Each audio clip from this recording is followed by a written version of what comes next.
Kamu ngajak temenmu kongko di rumah sambil ngeteh supaya minumanmu cepet jadi. Kamu gak mau berlama-lama nyelupin tehnya. Malahan, kamu cuma memeras kantongnya pakai sendok. Temanmu seketika bangkit lalu menjatuhkan sendok yang kamu pegang. Rupanya, kalau kamu meremas kantong teh atau daunnya, tanin yang keluar ke minumanmu akan lebih banyak. Molekul ini terdapat pada buah dan sayur seperti delima, beri, kacang, biji-bijian, cengkeh, atau vanila. Sebaiknya tunggu dulu aja agar sebagian taninnya tetap menempel di daun teh. Kalau kamu peras, tanin yang masuk ke minumanmu akan terlalu banyak, serasa kayak kamu naruh tehnya kebanyakan. Tehmu akan terlalu pahit dan bikin gigimu kuning loh. Hal ini juga kurang sopan dilakukan sama seperti nyeruput minuman. Oh, aku baru tahu nih. Tunggu tehmu sampai panas ya, lalu keluarkan dan taruh kantongnya di alas cangkir atau ke tong sampah. Jangan kupas pisang dari ujung batangnya. Salah, bukan gitu caranya. Kamu perlu berguru dulu pada monyet deh. Yang bener tuh kupas dari bawah ke atas. Pencet ujungnya dengan jempol dan jari telunjuk. Kulitnya akan langsung terkelupas dan buahnya masih tetap utuh. Gak perlu lagi kan buang-buang buah yang kaya kalium ini secara percuma? Jangan gosok gigimu secara horizontal aja, oke? Tapi arahkan sikatnya dengan sudut 45 derajat dari gusi, lalu sikat lembut secara bolak-balik. Kalau sudah, miringkan sikatnya secara vertikal dan gerakan naik turun untuk membersihkan bagian dalam gigi depanmu.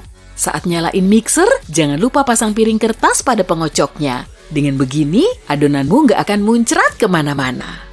Putar rotimu sebelum kamu memotongnya, dijamin deh makanan kesayanganmu ini akan lebih gampang diiris karena teksturnya lebih lembut. Kamu tahu nggak caranya megang pizza yang benar? Yang jelas sih nggak seperti yang biasa kamu lakukan, tapi agak tangkupkan kedua ujungnya hingga membentuk huruf U agar toppingnya nggak berjatuhan. Jepit sedikit saat kamu mengambilnya, biar toppingnya tetap ada di dalam. Jangan tuang jus kotak yang bukaannya ada di bawah ya, coba deh balik dulu posisinya. Kalau bukaannya ada di atas, kamu akan bisa mengatur aliran jusmu, lalu menghentikannya secara perlahan.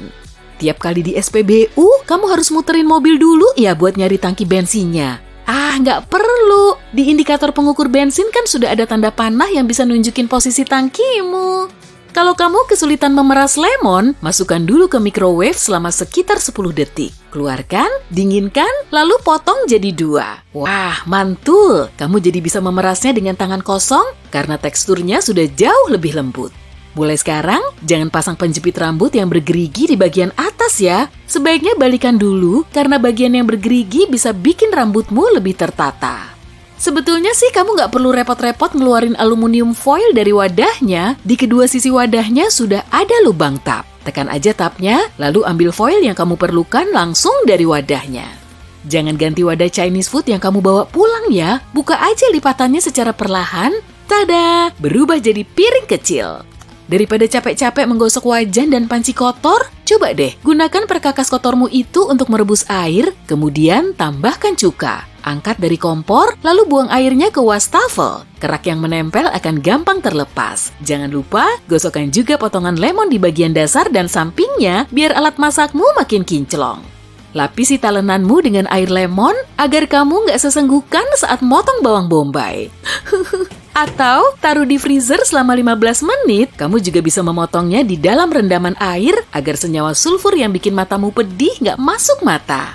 Jangan mendefrost daging beku pada suhu kamar maupun air panas ya. Dalam kondisi begini, bakteri yang hidup di dalam daging malah akan bertambah banyak. Namanya juga makhluk pintar kan? Sebaiknya rencanakan acara masakmu jauh-jauh hari sebelumnya dan taruh bungkus dagingnya langsung di dalam panci yang didinginkan di kulkas. Kalau kamu nggak sempet, tuang air dingin ke dalam panci yang berisi daging tadi, panas akan lebih cepat merambat melalui air daripada udara. Widih, Bang Jago lagi nulis apa tuh? Surat cinta buat Neng Mawar ya? Kok malah dicoret-coret? Orang lain masih bisa lihat loh. Coba deh, tutupin lagi tulisanmu pakai huruf acak. Nah kan, udah nggak bisa kelihatan? Saat memanaskan makanan di microwave, jangan ratakan memenuhi di piring ya, tapi beri bolongan di bagian tengahnya biar makananmu bisa matang secara merata dan bersamaan. Daripada susah-susah melepas simpul dengan tangan, mending pukul bagian yang terikat dengan sendok atau palu. Kalau sudah, putar ujungnya yang longgar, lalu tarik melewati simpulnya. Tuh, langsung terlepas kan? Untuk mengupas bawang putih secara kilat, tekan bagian atas umbinya dengan telapak tangan. Setelah siungnya terpisah-pisah, masukkan ke dalam mangkok, lalu tutup dengan mangkok lain. Kocok terus selama 15 detik, siung bawang putih akan saling berbenturan dan kulitnya akan terkelupas. Jangan masukkan tanganmu ke wadah popcorn ya, terutama saat joinan bareng orang lain. Sobek sisi wadahnya agar kamu bisa mengambilnya dengan lebih elegan. Jangan pakai earphone-mu dari depan telinga langsung ya, tapi lingkarkan kabelnya dari belakang biar earphone-mu nggak gampang copot. Kamu biasa membersihkan blender dengan menggosoknya ya? Itu sih kurang efektif. Sebaiknya isi blendernya dengan air, masukkan sabun pencuci piring, lalu nyalakan blendernya. Amati lagi deh caramu megang setir, apa posisinya mengarah ke jam 2 dan jam 10? Kalau iya, kamu nggak akan bisa mengendalikan mobil dengan lebih baik. Begini nih yang benar, posisikan kedua tanganmu secara horizontal hingga menunjuk ke arah jam 9 dan jam 3 tepat. Dengan begini, kantong udara akan bisa sepenuhnya mengembang kalau kamu, amit-amit ya, mengalami kecelakaan. Jangan pakai cotton bud untuk membersihkan telingamu. Telingamu bisa rusak. Kamu cuma perlu wax kok agar saluran telingamu tetap kedap air. Pakai cotton bud untuk membersihkan bagian luarnya aja, oke? Jangan beli alpukat mentah kemudian menyimpannya di lemari es sampai matang. Alpukat yang baru dipetik akan matang pada suhu kamar dalam waktu 3-6 hari. Lemari es bukan tempat yang pas buat naruh coklat loh. Sebaiknya simpan di tempat kering dan sejuk. Suhu dan kelembapan lemari es akan menghilangkan cita rasanya. Coklat juga bisa menyerap bau di dalam situ atau malah ditempeli lapisan putih. Nah, kalau sudah disimpan di lemari dapur, kondisinya bisa tetap stabil hingga berbulan-bulan. Yakin nih sampai berbulan-bulan. Kalau di rumahku sih cepet banget habisnya. Jangan rusak kukumu saat memasukkan kunci ke gantungannya. Mending pakai cara lain aja. Pakai pelepas staples aja kalau gitu. Lempengan besinya bisa dipakai untuk meregangkan celah di gantungan kunci. Kalau sudah, tinggal masukin deh kunci yang kamu perlukan. Untuk mendinginkan minuman selama kurang dari 15 menit, pasang tisu basah di sekeliling botol, lalu masukkan ke freezer. Air di tisu akan cepat menguap, lalu dingin. Akibatnya permukaan botolmu akan lebih cepat dingin daripada udara di dalam freezer. Untuk mendefrost daging cincang secara kilat, pipihkan dulu, taruh di plastik terpisah, lalu tutup rapat-rapat. Atau masukkan semuanya ke satu plastik besar, lalu iris menjadi bagian-bagian kecil dengan penggaris. Ambil satu bagian kalau kamu mau memasaknya, kemudian masukkan ke air dingin. Setengah jam kemudian, daging cincangmu sudah siap dimasak. Gunakan penutup dudukan kloset secara benar ya. Taruh tonjolannya di bagian depan agar bisa menutupi semua sisinya. Dengan begini, partikel dan kuman gak akan bisa menempel di situ. Jangan pisahkan spray dan sarung bantal yang polanya sama. Lipat spray dan sarung bantal dan kain-kain lain yang sepola, lalu masukkan ke sarung bantal. Dengan begini kamu gak perlu lagi buang-buang waktu untuk menyusun satu set. Plusnya lagi, lemarimu akan lebih tertata rapi. Agar bagian perekatnya nggak melengkung, jangan ambil sticky note-mu dari bawah ke atas, tapi lepas dari samping secara bergantian. Saat kamu memanaskan pasta, nasi atau sayuran, tutupi piringnya dengan tisu basah. Makanan tersebut memerlukan air sehingga rasanya lebih enak setelah dipanaskan lagi. Kamu juga bisa memasukkan segelas air dan pizza ke microwave agar pinggirannya tetap renyah dan enak. Saatnya sarapan. Kamu mulai masukin 2 lembar roti putih favoritmu ke pemanggang roti dan ngebelah alpukat untuk dijadiin selai. Udah stop. Jangan diterusin lagi. Roti panggang alpukat kurang bagus dijadiin sarapan karena kandungan bahan-bahannya. Alpukat memang mengandung vitamin B, mineral, dan antioksidan yang baik untuk kesehatan. Tapi, karena termasuk buah-buahan, alpukat nggak memenuhi kriteria penting sebagai pilihan sarapan ideal. Kandungan protein di dalamnya sangat rendah. Padahal, protein penting banget diasup di pagi hari karena bisa memberi energi dan bikin kita kenyang lebih lama. Sarapan tanpa protein nggak bisa dianggap mengenyangkan. Jadi, kamu bakal cepet lapar dan malah pengen ngemil makanan yang nggak sehat. Meski begitu, alpukat juga banyak mengandung serat dan lemak sehat. Jadi, saat dimakan dalam porsi yang pas, buah ini bisa membantu melancarkan pencernaan dan nurunin berat badan. Idealnya, sepertiga alpukat ukuran sedang mengandung sekitar 80 kalori. Tapi ukuran segitu masih belum seberapa, jadi kemungkinan besar kamu akan nambahin bahan lain ke roti panggang. Di sini kamu bisa nambahin telur, salmon asap, atau kacang-kacangan. Tapi jangan masukin daging atau keju ya, nanti roti panggangmu malah kebanyakan lemak jenuh dan kurang sehat. Dan ya, harga alpukat juga terbilang mahal. Kalau dijadiin sebagai menu makanan sehari-harimu, buah ini bisa jadi investasi. Tapi porsinya masih belum cukup untuk sarapan. Kamu juga perlu merhatiin roti panggangmu. Roti putih terbuat dari biji-bijian olahan dan bebas serat. Padahal, serat ini bagus banget untuk usus dan pencernaan. Kamu perlu makan sekitar 8 lembar roti putih untuk mendapat serat sebanyak 1 lembar roti biji-bijian utuh. Jadi, meski udah makan roti putih, kamu bakal cepat lapar lagi. Roti coklat juga kurang bagus. Jadi, kamu perlu ngebaca dulu labelnya baik-baik sebelum beli. Roti yang kamu makan harus terbuat dari gandum utuh atau tepung gandum utuh, bukan gandum yang diperkaya. Kalau gandumnya cuma diperkaya, berarti nilai gizinya sama kayak roti putih. Cari aja roti yang terbuat dari sedikit bahan dan bahan tambahan sesedikit mungkin. Bubur termasuk menu sarapan yang sangat bergizi, tapi bukan bubur instan yang diberi bumbu sih. Bubur jenis ini dikemas dengan gula dan garam biar rasanya enak. Kalau kamu males masak oat karena kecapean ngaduknya, pilih aja opsi instan yang tanpa rasa. Nanti kamu bisa nambahin rasanya sendiri dengan beri, pisang, kacang, atau madu. Banyak orang suka melakukan kesalahan besar saat sarapan dengan hanya mengonsumsi smoothie buah. Saat buah di blender, gula alaminya berubah jadi gula tambahan. Gula tambahan ini kurang bagus untuk gigi dan kadar energimu, sehingga bisa bikin berat badanmu naik. Meski kamu bikin smoothie kale, bayam, dan sayuran lain, menu sarapan ini nggak akan bikin kamu kenyang lebih lama. Bisa-bisa, kamu malah akan mengonsumsi lebih banyak protein, tergantung jenis bahan dan proporsinya. Kalau sudah sarapan smoothie, biasanya kamu nggak akan makan buah dan sayur sepanjang hari. Padahal, buah dan sayur dalam smoothie kurang bagus. Setelah buah dan sayur dilumatkan, kandungan gizinya berkurang saat blender menyerap oksigen. Smoothie emang bisa menjadi sumber vitamin yang praktis, tapi sebaiknya makan apel atau wortel dalam bentuk utuh. Pilih juga produk lokal musiman. Kalau kamu selalu mengonsumsi smoothie stroberi dan pisang aja, kamu nggak akan tahan menghadapi perubahan cuaca. Sebaiknya hindari pancake atau waffle bersirup yang udah jadi menu sarapan klasik. Makanan ini nggak akan memenuhi kebutuhan energimu. Tepung terigu dan gula putihnya bikin pancake mengandung banyak kalori, tapi rendah serat dan protein. Belum lagi sirup lezatnya. Sirup maple asli terbilang mahal. Meski mengandung mineral, maple ini masih tinggi gula.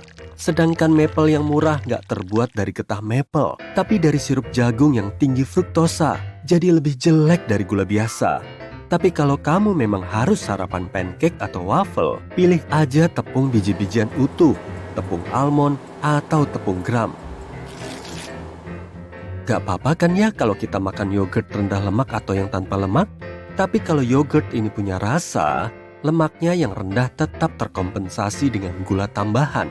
Makanya, yogurt ini mengandung lebih banyak kalori daripada es krim yang ukurannya sama. Sebaiknya pilih aja Greek yogurt berlemak tanpa rasa. Yogurt jenis ini kaya protein sehingga bisa memperlambat proses pencernaan dan bikin kamu kenyang lebih lama. Kalau rasanya kurang enak, coba tambahin madu atau potongan buah. Tapi jangan cuma sarapan yogurt, kandungan serat pada yogurt masih belum cukup dan gak bikin kamu kenyang. Jadi, kamu bisa tambahin sereal bran, flaxseed, atau kacang untuk mencukupi energimu di pagi hari. Kalau kamu penyuka sereal manis, kamu pasti nggak akan suka dengerin info ini. Sereal yang mengandung gula ternyata nggak boleh jadi menu sarapanmu loh. Sebagian sereal emang mengandung biji-bijian utuh, tapi kandungan gulanya ngilangin nilai gizi di dalamnya. Menu sarapan ini cuma akan naikin kadar gula di pagi hari dan kamu malah akan lapar lagi sejam kemudian. Pilihan sereal yang kurang bagus biasanya punya penampilan paling menggoda, bertabur coklat, warna-warni, atau diberi marshmallow. Itu udah kayak makan permen saat sarapan dan gak bikin kamu kenyang. Sandwich siap makan yang dijual di supermarket itu gak sesehat labelnya loh. Makanan praktis ini kemungkinan besar mengandung banyak lemak, gula, dan garam yang semuanya terkandung di dalam saus dengan bahan dasar mayones. Bahan-bahannya juga nggak bisa dipilih. Bisa jadi kamu malah makan keju dan daging murah atau sayuran nggak segar. Sandwich ini mungkin juga mengandung pengawet dan natrium biar lebih tahan lama, dan keduanya nggak bagus buat tubuhmu.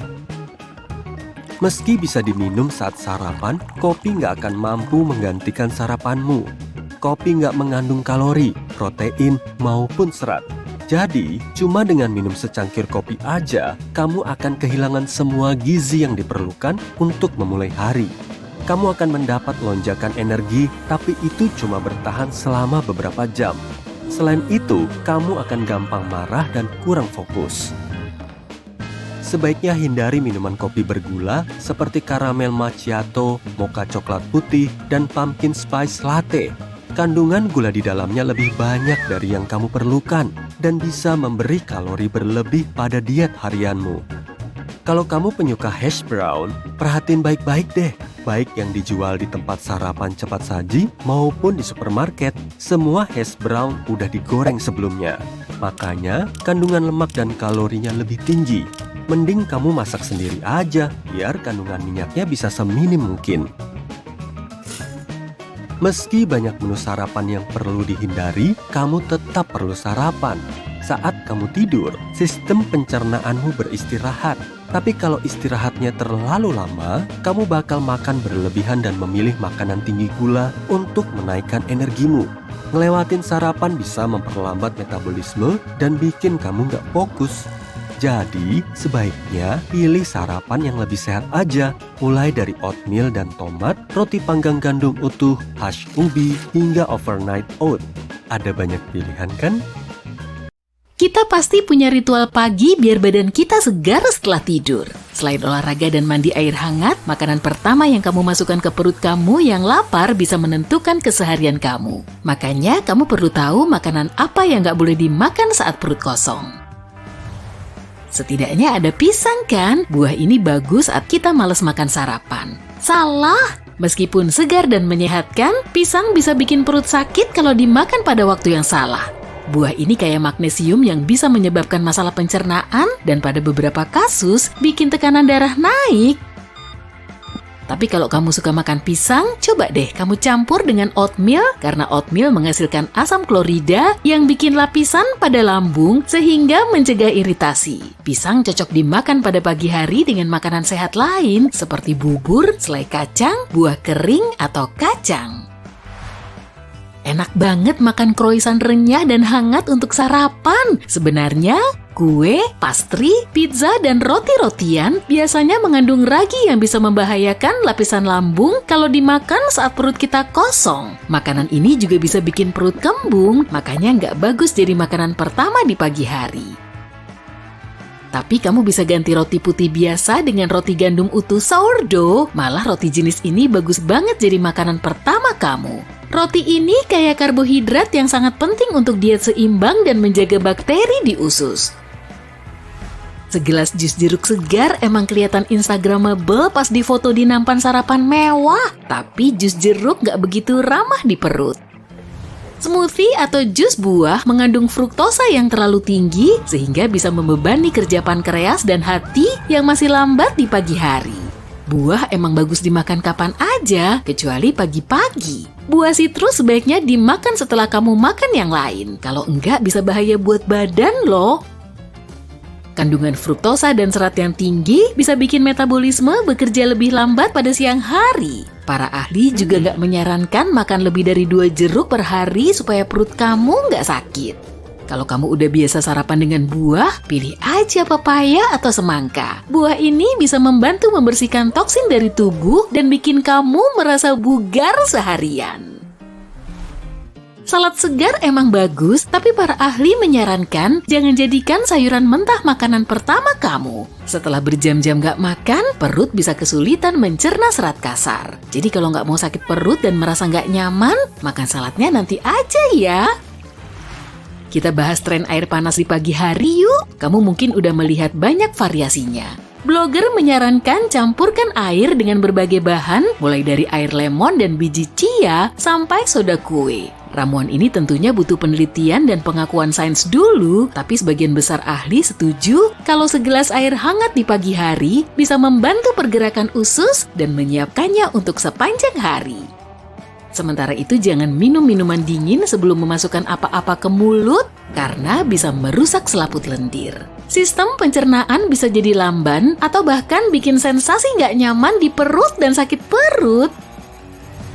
Aturan minum kopi sebenarnya simpel aja. Kalau mau sehat, jangan minum kopi saat perut kosong. Kopi bisa merangsang sekresi asam klorida yang berbahaya untuk sistem pencernaan. Minum kopi bukan cuma bisa menimbulkan gastritis sesekali, tapi lama-lama bisa menyebabkan banyak masalah kesehatan. Kopi juga meningkatkan kadar kortisol, hormon yang mengendalikan jam biologis kita. Prosesnya cepat banget dan tubuh harus bersusah payah menyeimbangkan semuanya supaya normal lagi. Makanya, para ahli menyarankan minum kopi 1 jam setelah bangun tidur, tapi harus makan dulu. Selembar roti kecil juga nggak apa-apa. Kalau kamu suka makan yogurt dengan granola atau produk susu fermentasi lainnya untuk sarapan, pastikan makan makanan yang aman dulu ya. Idealnya, tunggu kira-kira 1 jam. Kalau enggak, produk susu bisa membahayakan bakteri baik di lambung dan menyebabkan efek sebaliknya dari fungsi bakteri itu. Tapi rekomendasi ini nggak berlaku untuk keju nih. Kalau kamu pengen sistem pencernaan yang lancar, pilih keju feta atau cottage karena lemak baik ini pas banget untuk dimakan pagi-pagi. Keju kambing juga boleh karena lebih lembut dan segar daripada kebanyakan keju sapi. Keju kambing juga punya kandungan lemak dan mineral yang lebih tinggi dan kandungan laktosa yang lebih rendah. Banyak orang makan coklat atau protein bar untuk sarapan, tapi gula olahan adalah pilihan sarapan terburuk. Jangan mengkonsumsi makanan dan minuman tinggi gula tepat setelah bangun tidur ya, tapi jangan langsung nggak makan coklat. Coklat bisa membantu mengusir rewel di pagi hari dan bikin kita senang seharian. Coklat bisa memberi perasaan positif karena merangsang produksi hormon yang mengatur suasana hati baik. Makanya coklat berkualitas tinggi dengan konsumsi yang nggak berlebihan setelah sarapan bisa bermanfaat untuk kesehatan dan membantu kita semangat kerja. Ingat, coklat hitam mengandung lebih banyak kafein, sementara coklat putih nggak mengandung kafein. Jadi kalau kamu nggak mau ngantuk, pilih coklat hitam 70%. Bukan cuma bikin melek loh, coklat hitam juga mengandung kalsium, tembaga, kalium, antioksidan, dan magnesium. Chili dengan jalapeno emang enak tapi nggak bagus untuk sarapan. Karena waktu kita makan makanan pedas saat perut kita kosong, lapisan lambung kita yang rapuh bakal teriritasi dan bikin sakit perut. Jadi kalau nggak mau kena iritasi lambung seharian, alangkah baiknya makan pedasnya malam-malam aja deh. Kayaknya semua makanan nggak bagus jadi makanan pertama ya. Padahal enggak kok. Sebenarnya ada banyak opsi sarapan sehat dan aman yang bisa meningkatkan fungsi tubuh.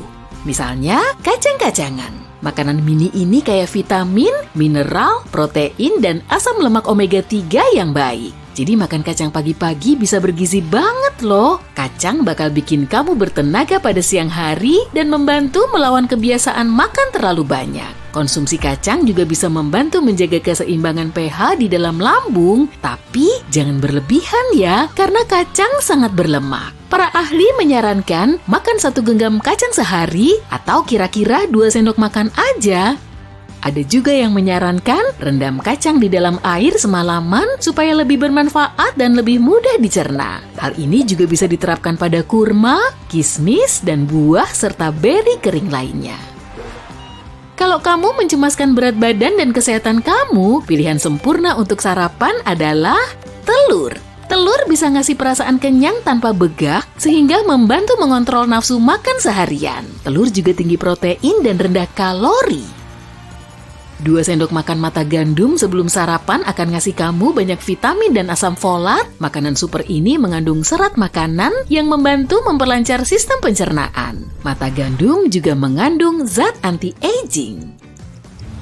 Ada satu lagi nih makanan super yang bisa bikin mood kamu bagus dan pencernaan kamu lancar, biji chia. Biji chia bahkan lebih bermanfaat saat dikonsumsi pada perut kosong. Dan biji chia bisa langsung dimakan atau diminum bersama air. Saat dikonsumsi setelah bangun tidur, madu bisa secara lembut mendorong pergerakan usus yang lambat. Madu juga bisa meningkatkan produksi serotonin agar kamu merasa senang seharian. Tapi pastikan dulu kamu nggak alergi madu ya. Pernah kepikiran makan pisang ditambah mayones? Atau mencocol acar ke selai kacang? Kombinasi makanan ini memang kayaknya aneh ya. Tapi kamu penasaran nggak? Gimana rasanya? Jangan ragu mencoba. Siapa tahu Oreo dengan mustard bakalan jadi camilan favoritmu. Yuk lanjut, jangan kabur dulu ya. Tomat dan selai kacang. Taruh beberapa irisan tomat ke selembar roti dan oleskan selai kacang sebagai sausnya. Atau oleskan saja selai kacang tebal-tebal ke irisan tomat. Kombinasi rasa ini ternyata sangat populer di kalangan pecinta kuliner. Nutella dan kentang goreng. Garam punya sifat meningkatkan cita rasa. Oleh karena itu, kalau kamu mencocolkan kentang goreng ke Nutella, selai hazelnut yang terkenal ini bakal terasa lebih manis dan lebih enak. Ada cara lain supaya kentang gorengmu makin enak. Iya, coba pasangkan dengan susu coklat sebagai minumannya. Pisang dan daging asap. Daging asap yang asin dan renyah dengan pisang manis kaya karbohidrat menjadi paduan makanan yang sempurna. Taruh keduanya di selembar roti, tambahkan selai kacang, dan tara! Sandwich sempurnamu siap disantap! Acar dan es krim. Kombinasi yang satu ini mungkin memang gak sesuai selera semua orang, tapi ada kok pecinta kuliner yang menganggap campuran asin, manis, asam, dan creamy ini bikin ketagihan. Keju cheddar dan pie apple. Orang-orang sudah sering memberikan suguhan berupa irisan keju dan apel segar. Dan karena bahan ini sangat cocok dipadukan, apa salahnya kalau kita melangkah lebih jauh? Kabarnya, ide menambahkan keju cheddar ke pie apple pertama kali muncul di Inggris. Setelah itu, resep ini menyebar ke seluruh dunia. Kentang goreng dan madu. Kalau kamu mau mengubah pengalaman makan kentang goreng menjadi pengalaman unik dan lebih menarik, madu bisa membantumu loh. Rasa manisnya akan melengkapi rasa asin makanan cepat saji ini. Nggak heran kalau beberapa restoran punya pilihan madu di antara opsi saus lainnya. Pisang dan mayones. Aku bukan menyarankanmu menuang mayones banyak-banyak ke pisang yang sudah dikupas, lalu memakannya ya. Sebaiknya, cobalah buat roti lapis berisi irisan pisang dan tuang sedikit mayo sebagai lapisan atasnya. Kejutan super enak siap menantimu.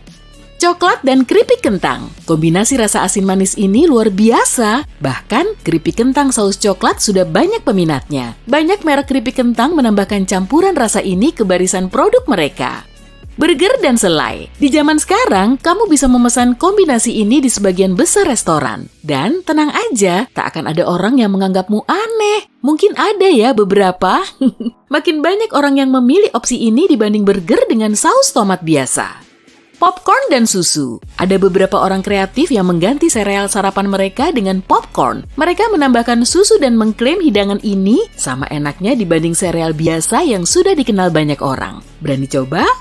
Coklat putih dan telur salmon. Banyak yang bilang kombinasi makanan unik ini dibuat oleh koki terkenal. Dia takjub karena telur salmon yang asin bisa melembutkan manisnya coklat putih. Kalau kamu termasuk penggemar rasa asin manis, kamu pasti doyan deh.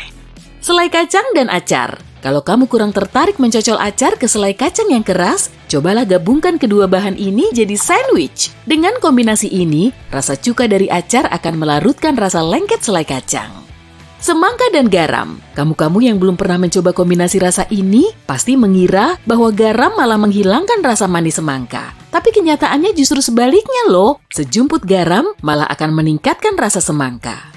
Mangga dan cabai. Kalau kamu doyan makanan pedas, kombinasi ini mungkin menarik minatmu. Kamu bisa menaburkan cabai bubuk ke irisan mangga dan nikmati rasa pedasnya.